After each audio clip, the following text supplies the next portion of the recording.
Bonjour à tous, dans cette nouvelle vidéo tuto de l'association Agir, Mickaël va nous parler des consortiums de plantes de maraîchage. Mickaël qui est agriculteur à Dumbéa à la Haute-Couvelée dans ce champ en agroforesterie et qui va tout nous dire sur les consortiums. Bonjour Mickaël. Bonjour Marilyn. C'est à toi. Alors, donc on va parler d'un consortium. Un consortium, c'est un gros mot qui veut dire un ensemble de plantes qui forment un organisme pour arriver à la production, avec le moins d'efforts possible pour l'agriculteur. Le moins d'efforts, ça veut dire pour moi trois choses. Zéro traitement, zéro désherbage et le minimum d'arrosage. Alors, comment ça se passe? Ici, on peut voir un ensemble. Il y a une plante mère, on va dire, qui est la plante qui va prendre tout l'espace.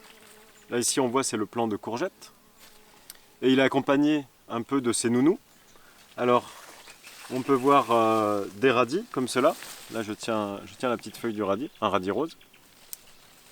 On peut voir des navets chinois, les daikons. Là, on voit sa feuille. Derrière, la roquette, une très bonne salade.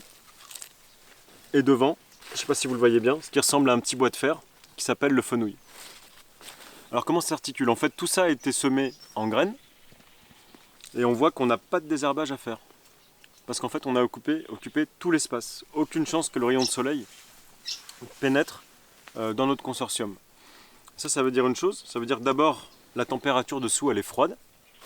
Donc on n'a pas besoin d'arrosage. Ça veut dire aucune chance pour les graines des adventices, donc des plantes qui pourraient nous embêter, qui vont entrer en compétition avec nos plantes, il n'y en aura pas. Et ensuite, ça veut dire la succession. Donc là, par exemple, je vais vous énoncer la succession.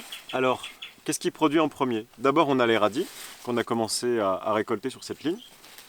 Ensuite, on a les navets chinois. Ensuite, on va récolter 3-4 fois la roquette, qu'on va venir couper.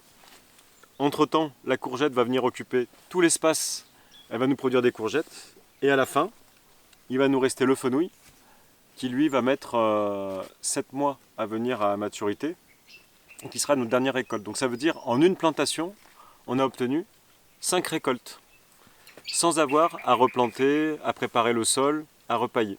Alors on a arrosé au départ, c'est-à-dire que si on plante dans des conditions sèches, on va quand même venir arroser pour le démarrage.